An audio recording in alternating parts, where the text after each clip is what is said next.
Hey guys, I just wanted to do a little review on specifically this 2020 model Tao DB27. When I was in the market, I wanted to specifically find information on how they compare to bigger name brand like 65 or 85. As far as like a TTR 125, it's similar, but this one I actually have the rear shock lowered down, which the rebound on it kind of sucks because I've got it so low, but just so that my kid can actually touch on it. As far as quality, I've got a new clutch perch on the way because he was doing wheelies and wrecked and that thing broke like butter. But so as stuff breaks, we'll upgrade it. But overall, I mean, I can ride it. I can actually raise that rear shock, and so that I'm tippy-toed, and I'm 6 foot. It's the different feel is compared to, like, say, a KX85. This is a 2002. You can see how much wider the KX is than the Tao, and that to me is the biggest difference. Is the bikes feel smaller even though this one's taller because they're so much narrower. For kids, that might be better. As far as power, I mean, there's no comparison whatsoever. Even in 85, honestly, I really think, like, my kid who's on this Tao now, he's 11, and his last bike last summer was a KTM 65, and as far as power, to be honest, the KTM would have walked laps around this Tao, but it's bigger. It's a 4-stroke versus 2-stroke, so it's a different kind of feel for him. So he really likes it. I've given him the choice, the KX85 or the Tao. He likes the Tao just because it's brand new, and it's a little taller of a bike. He's had older 2-strokes before. He's never had a newer 4-stroke. So works for me. It's cheaper to fix. And just to throw it out there real quick, this is the DB10, also new, got less than an hour on it.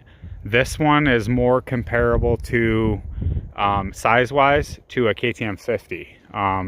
My son is now 9. Last year he was on a KTM 50 Pro Senior with a junior clutch in it. Size, it's pretty comparable to that. It doesn't look it. It looks like it would be a lot smaller, but it's not. And this one is actually a little wider than the KTM 50 was. You can see that the quality of these seats is quite subpar. They start squishing already. This seat is actually very good. He's got grip when he's wheeling. He can stay on the seat pretty well. His problem is he's trying to learn clutch wheelies, and rather than just let go of the clutch lever, he let go of that whole side and was kind of one hand in the air like the rodeo. So he's kind of hasn't done wheelies in the past couple days. But yeah, as far as to compare them to the Japanese bikes, they don't compare as far as power. But if you're just strictly looking at like a size comparison, this one is more comparable to a 2-stroke 85. Like I said, I have this down a little bit. If it wasn't such a short wheelbase, and the biggest problem that you can't find information online is, part of the reason I'm doing this review, the biggest issue is your distance from the seat to the foot pegs. If you could get lower foot pegs on these, a bigger person would be much more comfortable. But you're so scrunched up because there's not a big difference between the two. Or even if they were further forward a little bit more, I find myself sitting real far back on the seat. Even though the height is fine, I can adjust the height. Those are other things that you really can't adjust. To why I would say they really probably are better for a kid. Me, I can ride this 85 just fine. Rear suspension is definitely a little weaker than what it should be for me.